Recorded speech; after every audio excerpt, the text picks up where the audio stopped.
Hello and welcome. Today we will be painting something like this. I made a couple of those paintings, and these ones I started with a palette knife, colors from tubes, and some are wet on wet and some are on dry paper. This is just to show you that again, your painting will not look exactly like mine, but that is totally fine. We will start off our painting with a spoon because not everyone has a palette knife, but I figured that basically everyone has a spoon. And the colors we will be using are olive green, and I chose raw sienna. You could choose different colors, just choose a pigment that is a bit darker and one that is a bit lighter. I am using Fabriano watercolor paper. It is not 100% cotton. If you have that, choose that instead, but I did not have that. This is a block, so it's glued on all four sides. I like that very much because it doesn't warp as much when you paint. Now, when I am applying my paint, I need to make sure that the lighter color will go on the left side and the darker color on the right side, because the left side will be the one that is facing upwards.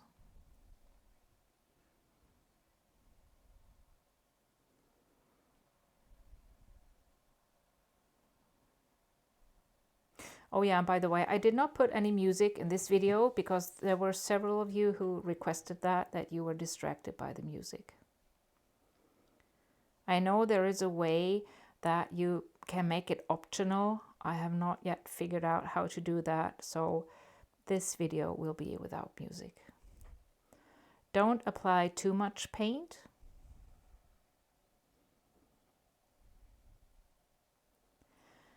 And now I boldly apply it. I'm not thinking too much about it. I'm wiggling the spoon a little bit. And as you can see, it does not look great. It just looks like, I don't know, a 3-year-old has applied paint on paper. But that is fine. It basically always looks like this, so it's the way it should be. And now I have a goat hair brush, but any brush that is a bit bigger would do. This is a mop, and I have a fan brush. Use whatever you have that is a large brush. I dip it in water. I have a lot of water on it now. And I tilt the paper upwards because I want the pigments to run upwards. And I put it half on the pigments, only halfway through, and more clean water. Make the pigments move.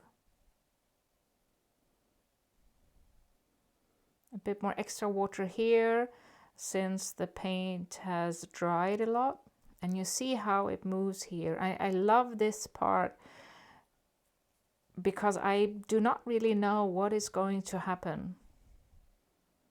I think that is the charm of this technique. And I personally did not like the line on the top. If you like it that way, just keep it. I remove a bit of that with toilet paper.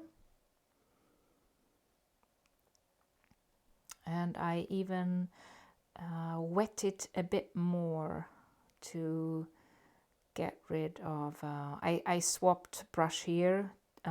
This is a round brush, I think it's size 12 or something. Just a bigger round brush to kind of really scrub the pigment away. And here on the right side, the colors have dried. And I use the same round brush And I'm basically using it as an eraser. I really, as you can see, I really scrub the pigment to reactivate them so I can remove it with the toilet paper. I like the middle part. I really like how it created a light spot there for the eye to look at.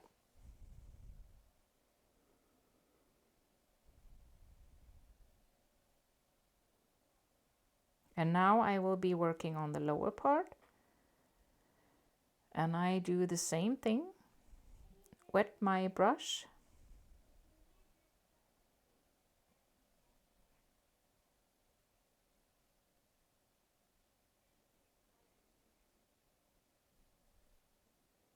I tilted the paper so now the pigments and the water is running downwards.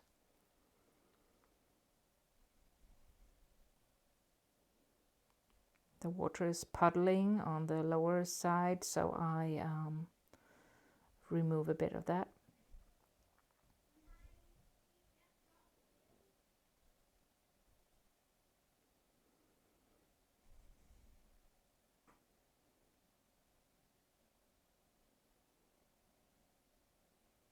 At this stage, you basically just play around. Try to influence where you want the pigments to move. I had a spot of color down there. I'm not sure if you can see that. And again, I used just fresh water to erase that.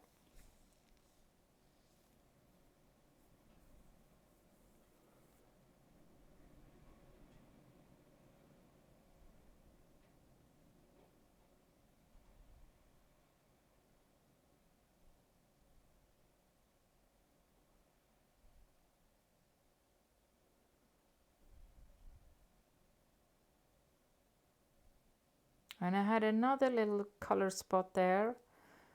I didn't quite manage to remove it, but I think, again, in this kind of painting, it doesn't really matter. Now I soften some of the lines.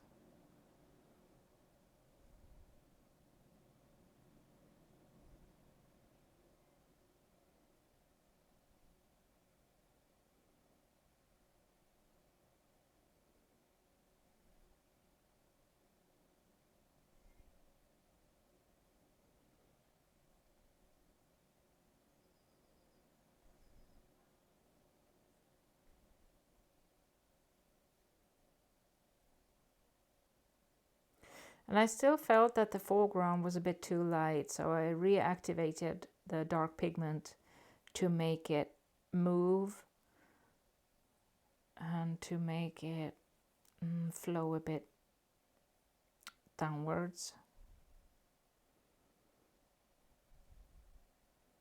I'm careful not to ruin my horizon line.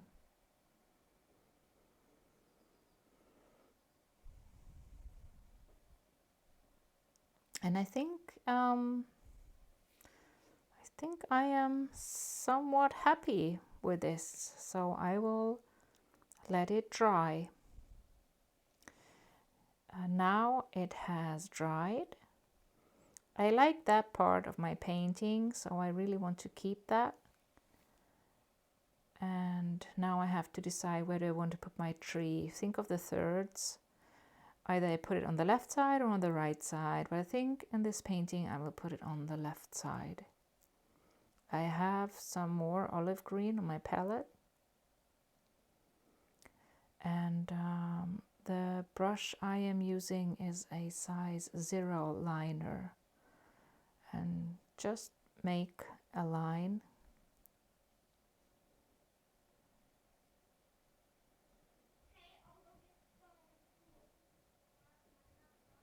I soften a bit the bottom of the tree.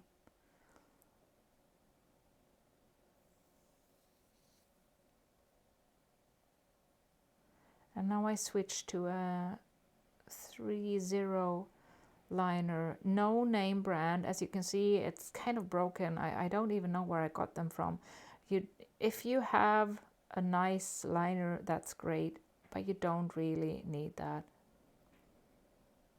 if you don't know how a dead pine tree looks, you can Google it. I'm sure on Unsplash there are a lot of them.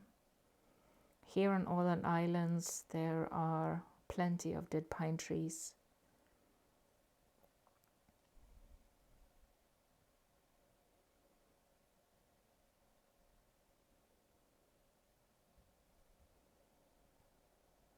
All of those little short things there are branches that have broken off.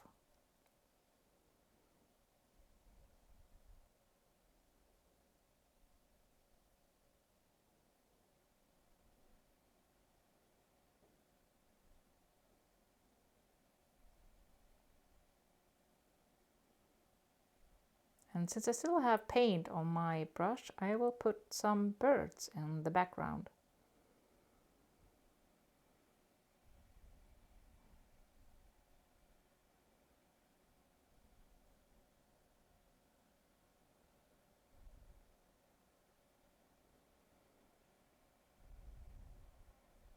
What I try to think about when I make birds is to really try to make them delicate.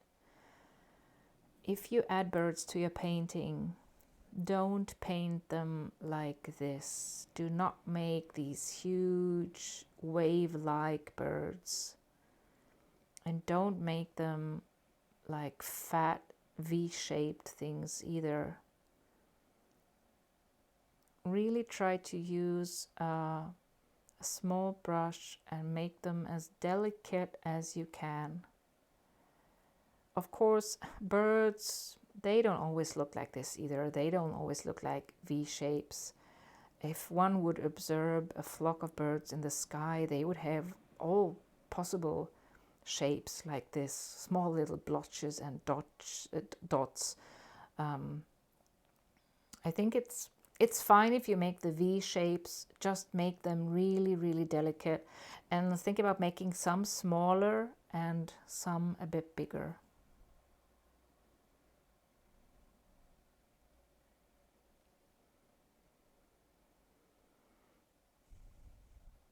I'm still not happy with the base of the tree. It's a sharp edge, so I add a bit more color and soften the edge with my finger.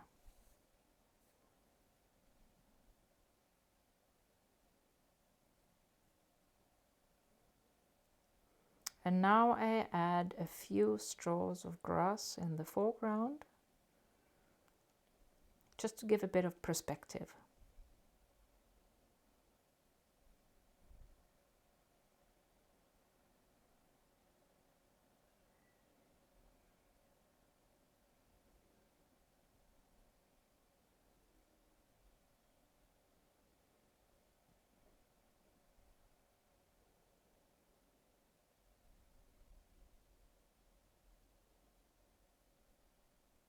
And now I use a soft pastel. This is from Sennelier, because I wanted to add a bit of a glow to the horizon.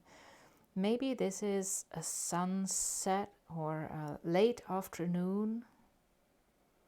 And I really like these soft pastels.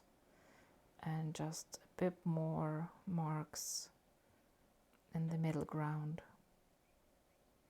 And some on the tree.